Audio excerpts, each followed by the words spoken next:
오늘은 중보기도에 대해서 좀 말씀을 나눠볼까 합니다.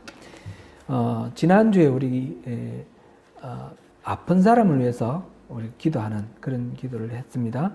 그것도 사실은 중보기도죠. 중보기도, 지난주에 중보기도 했는데 이제 중보기도라는 것에 초점을 맞춰서 오늘 좀 말씀을 더 나눠보려고 합니다.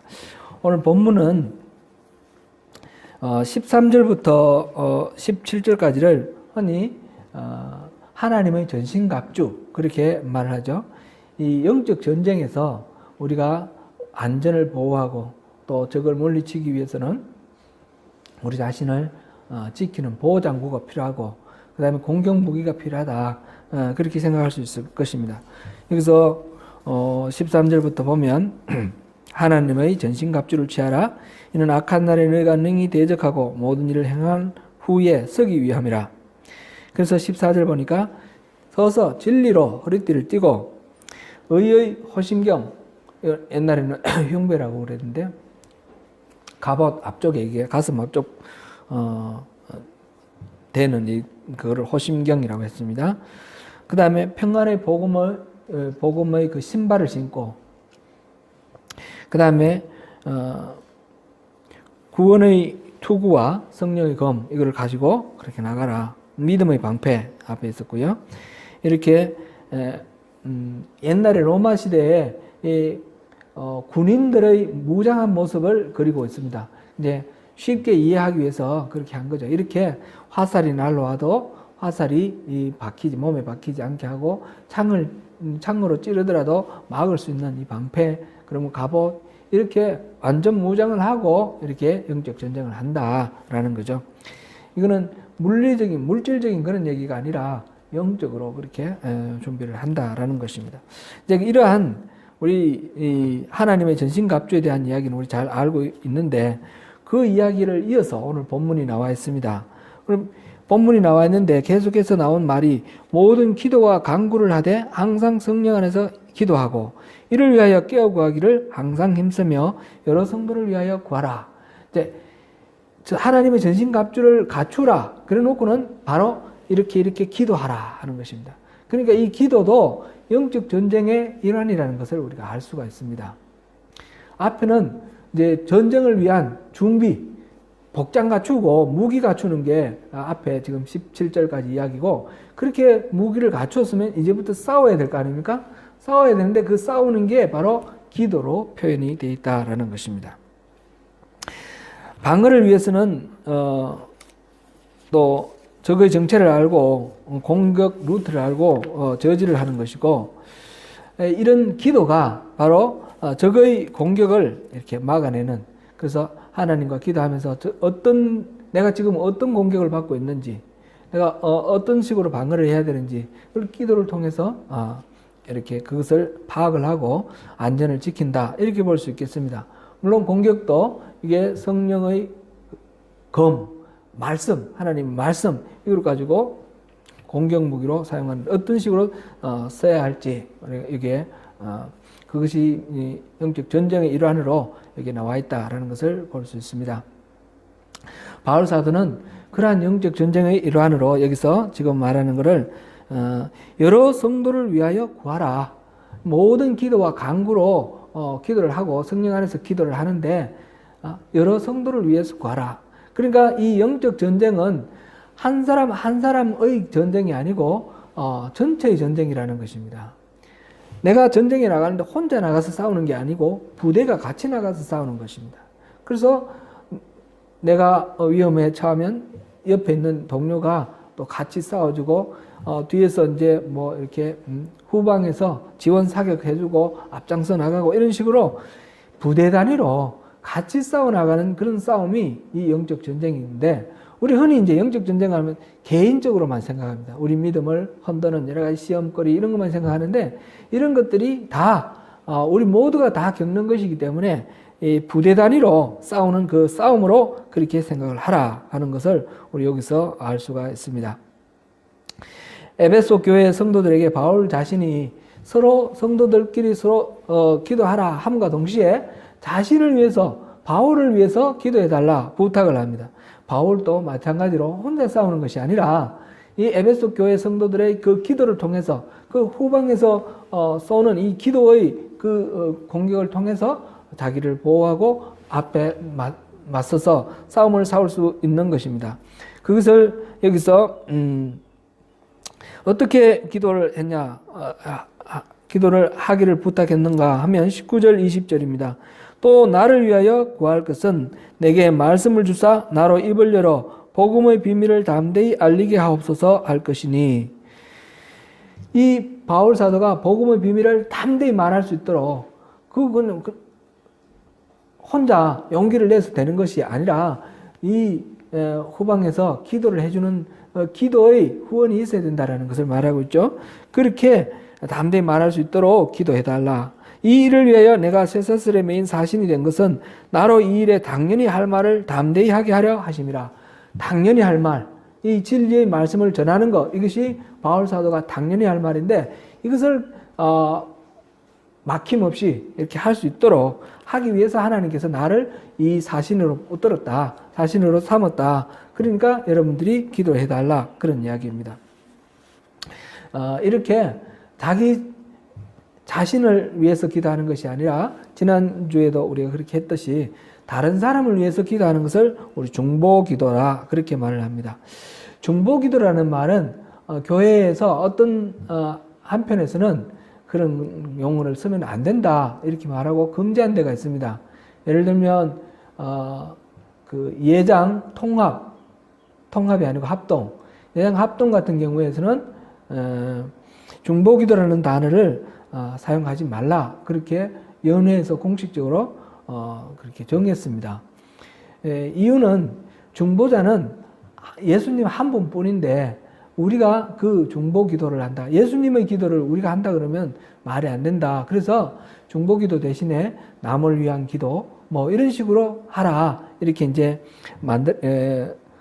그 교단에서 정했는데, 그러나 우리 감리교를 비롯해서 대부분의 교단에서는 그렇게 금하지 않습니다. 중보기도라는 말은 이미 언어라는 건 사회성이 있잖아요. 이미 그게 아주 널리 사용되고 있습니다. 예수님의 기도만 중보기도가 아니라 우리가 다른 사람을 위해서 기도할 때 이것도 다 중보기도다. 예수님이 하나님과 죄인 사이에서 중보자가 되어준 것처럼 우리가 그 다른 우리 사람들, 우리 이웃들과 하나님 사이에서 우리가 또한 중보자의 역할을 할 수 있다는 거죠. 그래서 그 이야기는 예수님 자리를 우리가 차지한다 그런 뜻은 아니고 예수님의 사역을 우리가 받아서 그렇게 한다는 거죠. 우리의 모든 사역은 다 예수님이 주신 사역들이에요. 교회를 세우는 것이라든지 말씀을 전하는 것이라든지 병자를 고치는 것이라든지, 우리가 이 예수님의 사역, 사도들의 사역 이렇게 쭉 봤는데 그것을 예수님은 혼자만 하시는 것이 아니라 우리들, 교회를 세우고 우리에게도 그 일을 하도록 하셨습니다. 그래서 그 권세도 주셨고 그 능력도 주셨고, 그래서 우리가 예수님의 그 사역에 동참하는, 이 예수님의 중보기도의 사역에 동참하는 이것을 우리의 중보기도다, 이렇게 말할 수 있는 것입니다.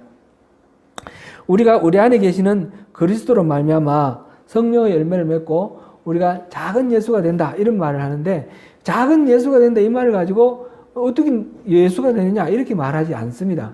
그 말의 의미는 우리가 예수님의 그 성품과 그 모든 것들을 닮아서 예수님의 그 온전하신 그 자리에까지 우리가 성장해 나가는, 우리는 그리스도인이다.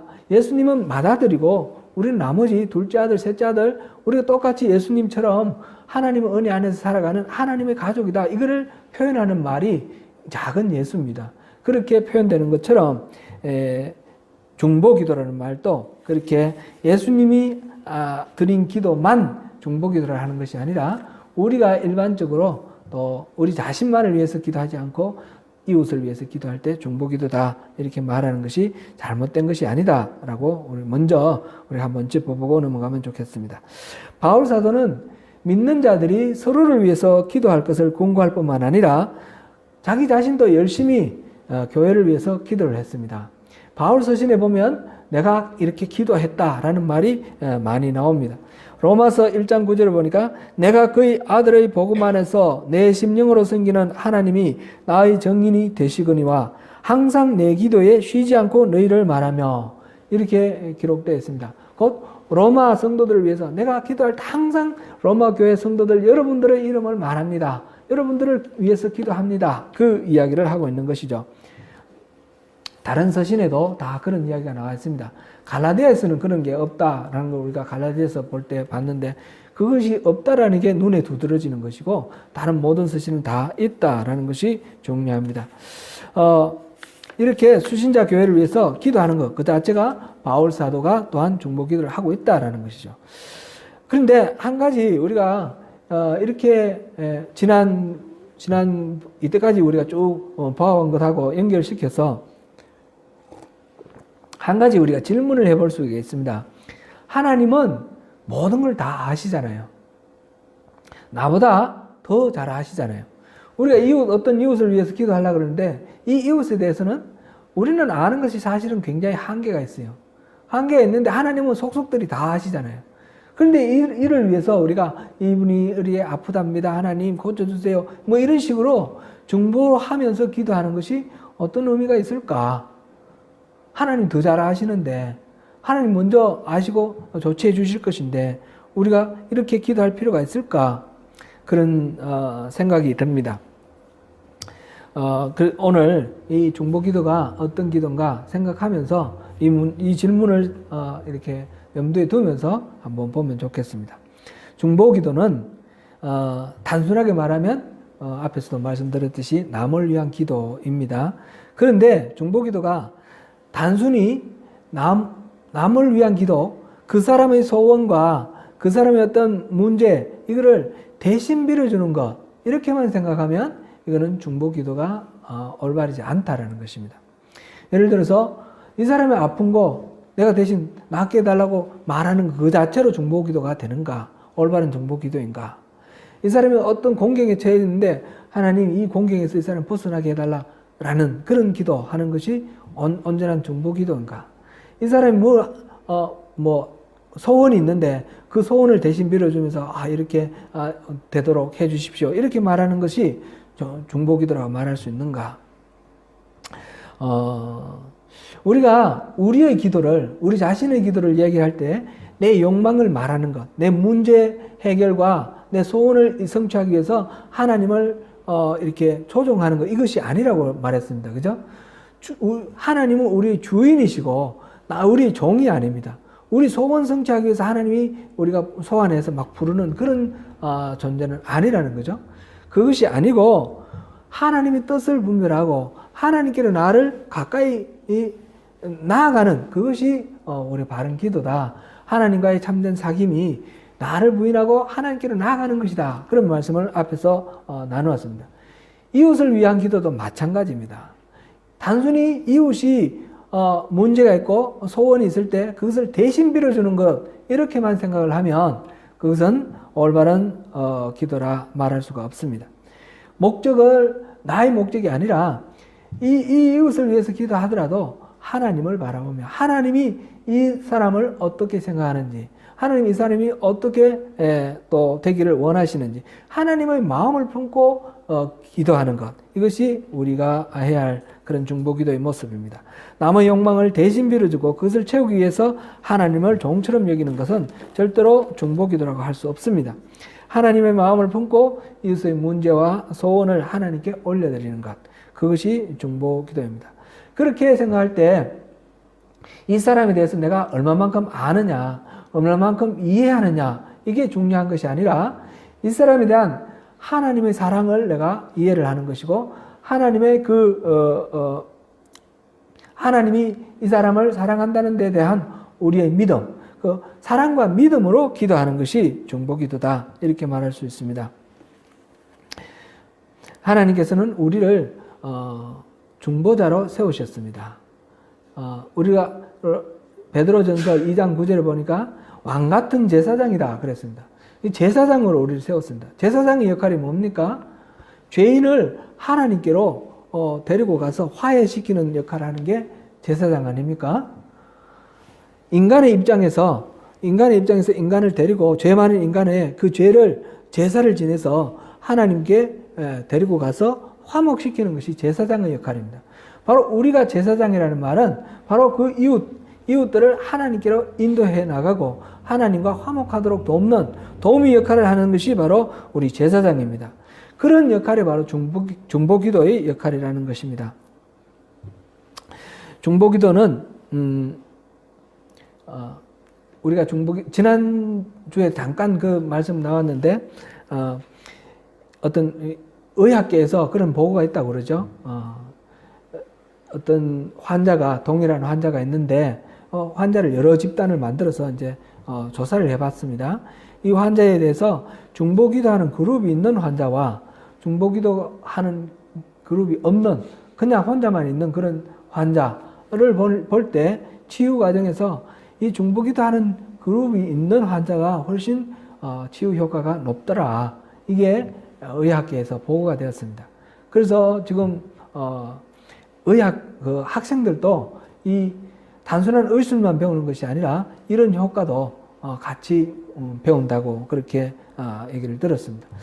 실제로 우리 주변에서도 우리가 기도를 하면 기도가 하나님이 들으시는 그런 응답이 있다는 것을 우리가 여러 번 경험을 합니다. 그냥 내버려 두는 것이 아니라 함께 합력해서 기도를 할 때에 하나님께서 응답하시고 들어주시는, 그래서 중보기도가 다른 사람에게 영향을 준다라는 것, 그것을 우리가 원하는 대로 다 이루어진다는 뜻은 아니고요. 영향을 분명히 주고 하나님께서 우리 기도를 들으신다라는 것을 우리가 경험을 합니다. 그것은 우리 생명이 서로 가까이 연결이 되어 있다라는 것을 우리가 알 수 있는 그런 말입니다. 프랜시스 톰슨이라는 분이 이런 말을 했다고 합니다. 가까이 있는 것이나 멀리 있는 것이나 세상의 모든 것은 영원 불멸한 힘에 의해 보이지 않는 끈으로 묶여 있으며 땅에서 꽃 한 송이만 꺾어도 하늘에서는 별 하나가 말할 수 없는 고통에 몸부림친다. 이게 이제 물리적으로 얼마만큼 이렇게 확인될 수 있느냐, 그런 거는 우리가 논할 필요는 없습니다.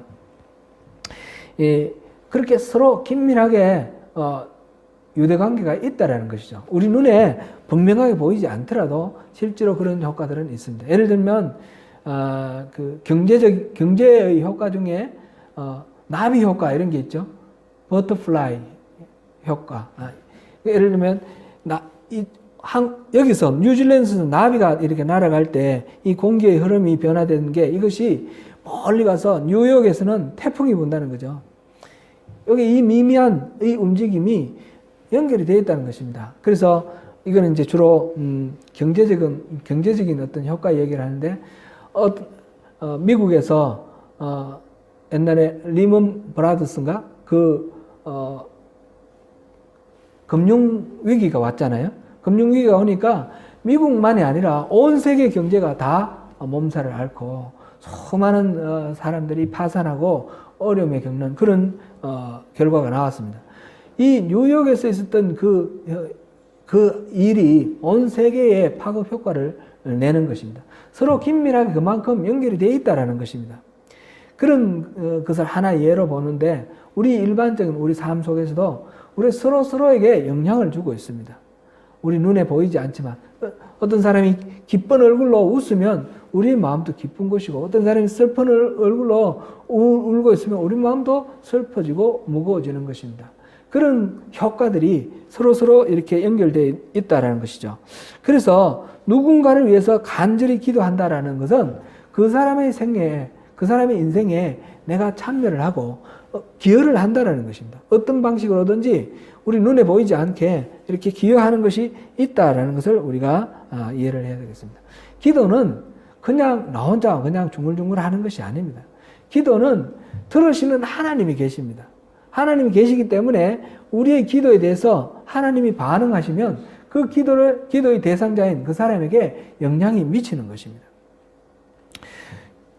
그래서 우리가 중보기도는 특별히 영적 전쟁에 우리 함께 이 전쟁에 나가는 군대다, 같은 부대다, 이런 마음으로 우리가 중보기도를 하면 되겠습니다. 그렇기 때문에 중보기도를 할 때 우리가 먼저 갖춰야 될 태도는 기도하는 사람, 기도의 대상, 내가 기도할 이 사람에 대한 하나님의 마음을 아는 것이 중요합니다. 우리의 기도에 하나님 뜻을 아는 것이 중요한 것처럼 이 사람을 향한 하나님의 마음. 지금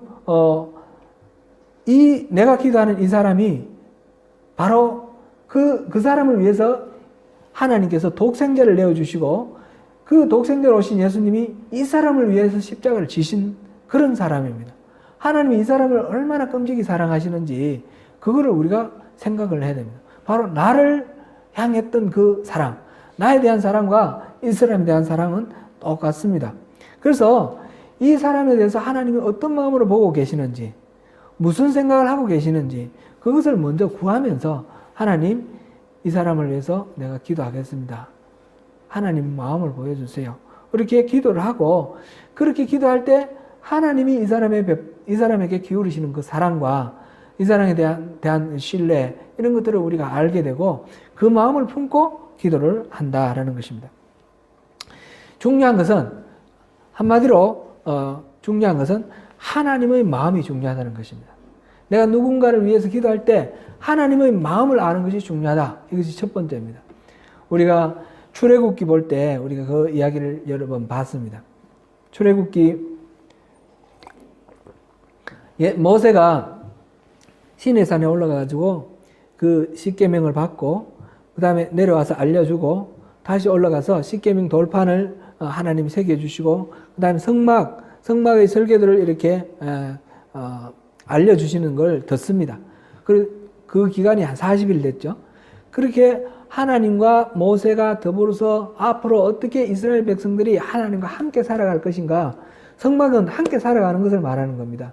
그렇게 살아갈 것인가 비밀을 알려주시는데 이 시내산 밑에 있던 이스라엘 사람들은 모세가 산에 올라간 지 40일이 되도록 오지 않으니까 자기들끼리 두려워하면서 금송아지를 만들어가지고 금송아지를 우리가 이집트에 있을 때 우리를 이끌어낸 신이다 그러면서 금송아지 앞에서 번제를 드리고 제사를 드리며 그 다음에 축제를 벌입니다. 하나님이 나 외에 다른 신을 두지 말라 했고 어떤 모양으로도 형상을 만들지 말라 하셨는데 그 이야기를 십계명 이야기를 듣고 우리가 다 준행하겠습니다 라고 다짐을 했던 사람들입니다. 그 사람이 지금 40일밖에 안 지났는데 벌써 하나님을 등지고 우상을 만들어서 그게 제사를 드리고 그러고 있습니다. 하나님께서 그걸 아시고 노하셔서 모세에게 내려가라 그렇게 말씀을 하시죠. 내려가라 말씀하시는데 그 내려가라 하신 말씀 우리 한번 찾아보겠습니다. 출애굽기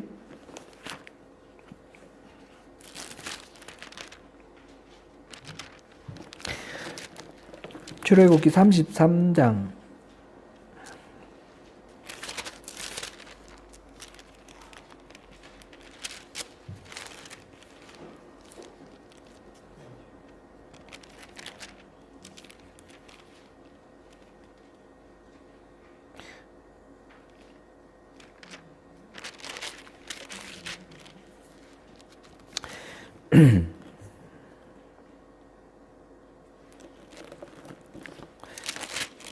32장 보겠습니다. 32장 7절부터 10절까지 같이 한번 읽어보겠습니다. 여호와께서 모세에게 이르시되 너는 내려가라. 내가 애굽 땅에서 인도하여 낸 내 백성이 부패하였도다. 그들이 내가 그들에게 명령한 길을 속히 떠나 자기를 위하여 송아지를 부어 만들고 그것을 예배하며 그것에게 제물을 드리며 말하기를 이스라엘아 이는 너희를 애굽 땅에서 인도하여 낸 너희 신이라 하였도다. 여호와께서 또 모세에게 이르시되 내가 이 백성을 보니 목이 뻣뻣한 백성이로다. 그런즉 내가 하는 대로 두라. 내가 그들에게 진노하여 그들을 진멸하고 너를 큰 나라가 되게 하리라. 아멘. 지금 이 패역한 이스라엘 사람들을 향해서 하나님이 화가 났습니다. 화가 났는데 모세한테 내려가라 그럽니다. 내려가라 그러면서 내가 하는 대로 두라. 내가 저들을 진멸하고 너를 큰 나라가 되게 하겠다. 지금 모세는 모르고 있는데 하나님은 아셔요. 근데 진노를 해서 저들을 다 죽일 것 같으면 그냥 죽이시면 되죠. 근데 모세에게 내려가라 그랬어요. 내려가라는 것은 가서 그 사정을 보고 알아라는 말씀이고, 그 다음에 그런즉 내가 하는 대로 두라. 내가 무슨 일을 하더라도 말리지 마라. 이런 말이죠. 우리 앞에서도 여러분 우리가 봤습니다. 하나님 말씀하십니다. 내 저들 다 죽여버리겠다. 말리지 마라. 이렇게 말씀하시는데 말리지 마라 하시면서 모세들을 내려가라 그러고, 이 하나님이 모세 허락 맡아야 뭐 일을 합니까? 모세 허락 맡을 필요가 없습니다. 그런데 굳이 내가 하는 대로 두라. 나 말리지 마라. 이 말씀은 무슨 말씀 같습니까? 말리라 이런 말씀 같아요. 그죠? 모세에게 내려보내면서 그들을 지금 이렇다. 내가 그들을 다 썰어버리고 내가 너와 함께 새롭게 시작하겠다. 이럴 때 그 하나님이 하시는 말씀은 모세에게 내가 이만큼 화났다. 근데 좀 제발 좀 말려라. 내가 안 말리면 저들 다 죽일 것 같다. 그런 말씀인 거예요. 그래서 모세가 하나님께 간절하게 기도를 합니다. 이게 이제 모세의 중보기도죠. 어찌하여 그 큰 권능과 강한 손으로 애굽 땅에서 인도하여 내신 주의 백성에게 진노하시나이까. 어찌하여 애굽 사람들이 하나님이 저들을 죽이려고 광야로 끌어냈다라고 그렇게 말하게 하시렵니까? 하나님 이름을 위해서 제발 좀 참으십시오. 모세가 간절하게 매달렸고, 하나님은 그래서 14절에 보면 여호와께서 뜻을 돌이키사 말씀하신 화를 그 백성에게 내리지 아니하시니라. 이렇게 나와 있습니다. 하나님께서 진멸하겠다 말씀하시고 나를 말리지 말라 하실 때에 모세는 하나님의 마음을 읽었습니다. 하나님께서는 이들을 멸망시키는 것을 원하시는 것이 아니라 이들이 회개하고 다시 구원받는 것을 원하신다는 하나님의 그 마음을 알았습니다. 그래서 하나님 그 마음을 품고 하나님께 기도를 했습니다. 그래서 그 용서를 받아냅니다. 바로 중보기도가 바로 이런 원리죠. 바로 하나님의 마음을 알고 하나님 진심을 알고 그 하나님의 그 마음에 기대어서 그것을 기준으로 해서 하나님 이 사람을 이렇게 사랑하지 않으십니까? 그러니까 이 사람을 이렇게 해주십시오. 고쳐주시고 병 고쳐주시고 또는 이 사람을 이런 식으로 세워주십시오. 그렇게 기도하는 것이죠. 중보기도의 가장 중요한 원리는 바로 하나님의 진심, 하나님의 속마음을 알고 하나님 그 뜻이 이루어지도록 기도하는 것이다 하는 것입니다. 중보기도는 그러므로 내가 원하는 대로가 아니라 하나님이 원하시는 대로 이루어지기를 구하는 그런 기도입니다. 하나님께 주도권을 올려드려야 됩니다. 하나님께서 내가 기도하는 그 대상에게 은혜 베풀어 주시기를 구하는 것. 이것이 중보기도입니다. 병자를 위해 기도할 경우 생각해 보십시오. 당연히 치유를 위해서 기도하겠죠. 이 사람이 이 병 낫게 해달라 그러는데 그렇게 기도할 때 단순히 이 병 낫는 것만을 위해서 기도하는 것이 아니라 하나님의 이 사람에 대한 관심과 마음, 그 소원, 그것을 함께 마음에 품고 이 사람의 병을 낫게 해주시고 이 사람이 하나님의 그 사랑을 알게 하시고 하나님께로 더 가까이 나가게 하시고 하나님의 사람으로 우뚝 서게 해달라고 그렇게 기도하는 겁니다. 단지 일회성으로 병 낫는 것을 위해서 기도하는 것이 아니라 이 사람 자체를 위해서 기도하는 그런 기도가 온전한 중보기도가 된다라고 우리가 말할 수 있습니다. 우리가 그렇게 문제 해결만을 위해서 아니라 그 사람 자신을 위해서 기도할 때에 그렇게 기도하는 가운데 우리가 이제 하나님이 우리에게 주시는 은혜가 있어요. 그것은 이 사람을 향해서 내가 할 수 있는 일이 뭔가 그것을 생각나게 해주시는 것입니다. 하나님께서 기도하는 이 기도 대상자를 위해서 내가 할 바를 알게 해주십니다. 그것이 중보기도에서 또 우리에게 주시는 하나님의 은혜입니다. 예를 들어서 사랑하는 자녀가 믿음 안에서 이제 건강하고 창조적으로 잘 성장하기 위한 그런 기도를 한다고 한번 해보겠습니다. 우리 사랑하는 아들, 사랑하는 딸 위해서 기도할 때에 하나님께 그렇게 기도함과 동시에 우리 마음속에 하나님 주시는 마음이 있습니다. 아이가 그렇게 자라기 위해서 부모로서 뭐 할래? 어떻게 도와줄래?